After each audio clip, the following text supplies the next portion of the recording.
Secretário, eu vou começar a minha fala com uma fala do senhor. No seu discurso, o senhor disse o seguinte, que essa região é tão esquecida historicamente pelos poderes.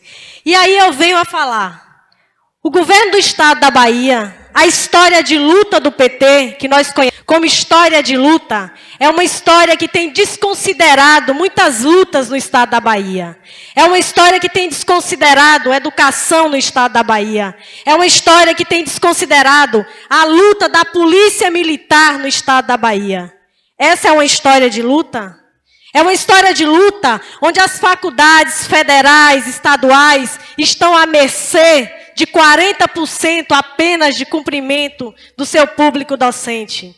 É uma história onde a nossa segurança municipal, hoje nós temos na região 7 cidades que faltam delegados. Catolândia, Vanderlei, Cristópolis, Mansidão, Santa Rita e Cotegipe. Barreiras teria que ter hoje 4 delegados. Nós temos apenas 3.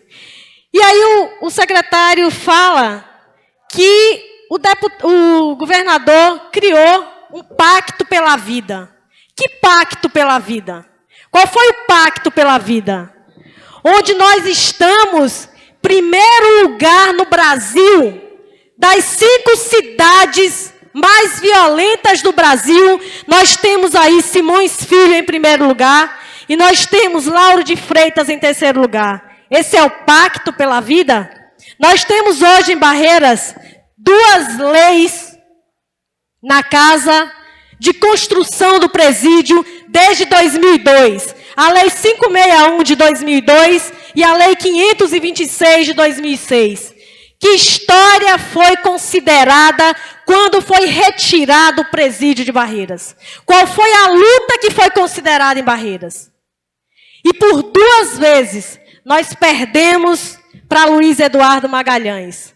Nós perdemos com a emancipação de Luiz Eduardo Magalhães, que era necessária e fundamental, mas nos foi tirada, sem plebiscito, sem consideração nenhuma aos barreirenses, a nós que moramos nessa terra e lutamos por essa terra.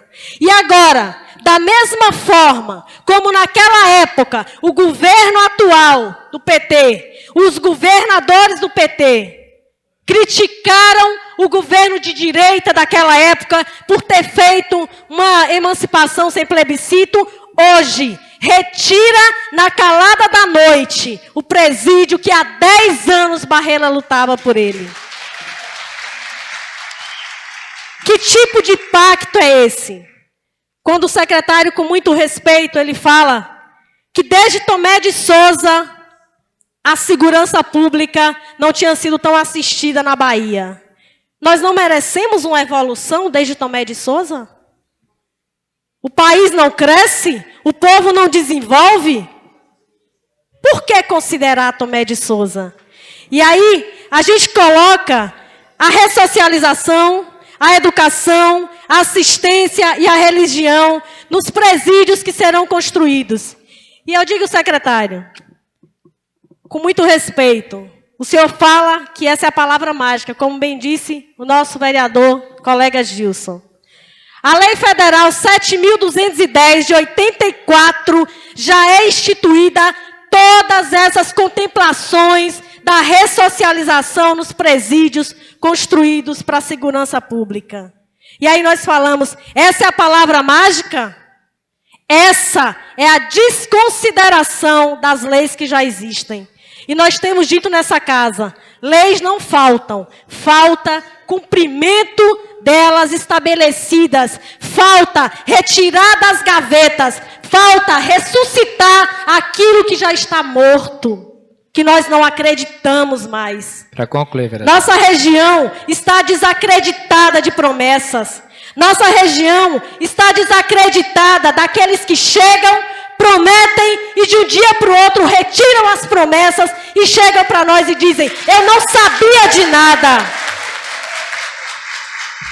O parecer do presídio aconteceu e nós vimos nas rádios os deputados estadual e federal dizerem, eu não sabia de nada. E aí o secretário disse aqui com muita propriedade que ele esteve de visita no gabinete, ele recebeu a visita dos deputados mencionados, recebeu visita de vereadores, recebeu visita de Dom Josafá. Por que então, secretário? Todas essas visitas não foram consideradas. Porque o povo da região não foi considerado.